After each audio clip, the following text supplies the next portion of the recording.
여러분, 인플레이션이 정점이다.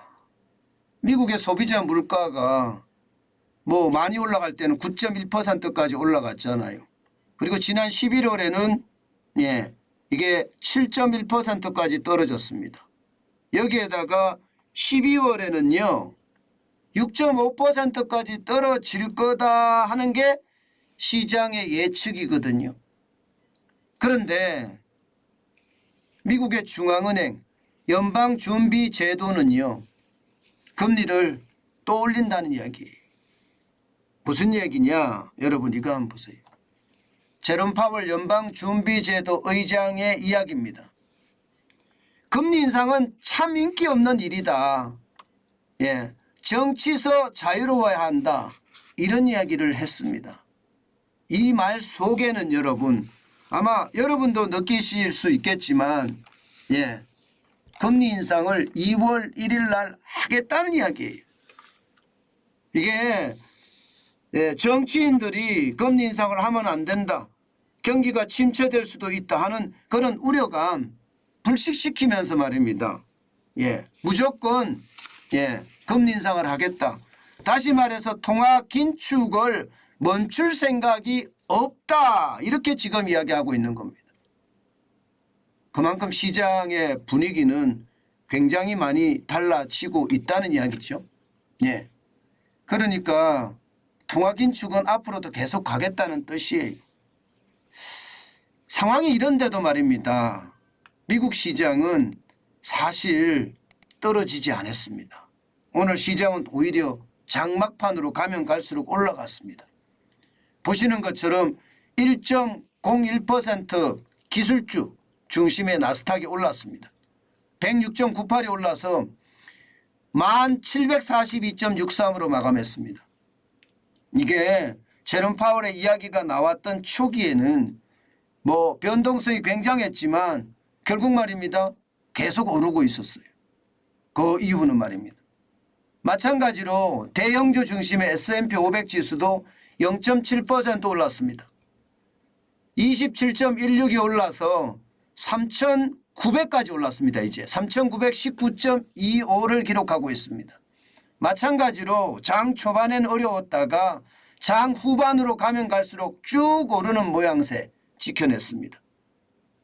다우산업지수 블루칩 지수 중심입니다. 마찬가지 장 후반에 올랐습니다. 0.56%가 올랐고요. 187.9포인트가 올라서 33,705.55를 기록을 했습니다. 결국 말입니다. 제롬 파월 연방준비제도 의장의 이야기 별로 안 먹혔다는 이야기예요. 시장에는요. 그럴 수밖에 없는 게 말입니다. 지금 이미 말입니다. 시장에는 지난 11월에 소비자 물가가 7.1%까지 떨어졌었잖아요. 6월에 9.1%가 7.1%가 됐으니까 2%포인트가 떨어졌고 12월에는 블룸버그가 전망하기를 6.5%로 전망하고 있습니다. 그러니 이게 CPI라고 이야기하는 소비자 물가가 이렇게 떨어지니까 이제 연방준비제도가 긴축을 계속 유지한다고 하더라도 2월 1일에는 올릴 수 있겠지만 결국 말입니다. 내리고 말 거다 이렇게 이야기하는 겁니다. 내리고 말 거다. 실제 그렇게 비치는 거예요. 지금 유럽도 마찬가지잖아요. 지난 10월에 10.6%까지 소비자 물가가 올라가더니 유럽 중앙은행인 ECB도 마찬가지 지금 금리를 올리겠다 이렇게 이야기하고 있거든요. 아마 이것도 시장이 그렇게 많이 안 먹힐 겁니다. 많이 안 먹힐 겁니다. 결국 말입니다. 미국의 금리는 당연히 올라갈 거예요. 2월 1일 날 0.25%가 올라갈 겁니다. 그러면 기준금리가 4.75%가 되겠죠. 그런데도 시장이 많이 안 놀라는 이유는요. 간단합니다. 최종금리 때문이에요. 지금 시장에서 지금 보시는 것처럼 12개 투자은행들의 조사에 보면 말입니다. 최종금리 수준이 여러분 12개 중에 7개는 5%에서 5.25% 예상합니다. 5%에서 5.25%. 결국 말입니다. 2월에 0.25%를 올리든 아니면 0.5%를 올리든 그러면 5%가 되거든요. 아니면 말입니다. 아니면 한 번 더 올릴 수도 있다. 3월 22일에 한 번 더 올릴 수도 있다. 그렇지만 전체적인 금리는 여러분 이거를 평균 가중평균을 해보면 결국은 이게 5%가 넘기가 쉽지 않다는 이야기가 되는 겁니다. 시장에는 이렇게 깔렸어요. 게다가 말입니다. 선물 시장에서는 또 어떻게 보고 있나 하면요. 지금 기준금리가 결국 떨어질 거다. 언제부터? 하반기부터. 제롬 파월 연방준비제도 의장은 금리 인하는 없다 올해 이렇게 이야기하지만 시장에서는요. 아니야. 결국 경기 침체가 올 거고 경기 침체가 오면 7월부터 금리를 내릴 거야. 하반기부터 금리를 내릴 거야. 이렇게 예상을 하는 겁니다. 그래서 12월이 되면 4.69%까지 내릴 가능성이 크다. 이렇게까지 예상, 6, 7%까지. 그러니 시장에서는요, 안 먹혔죠.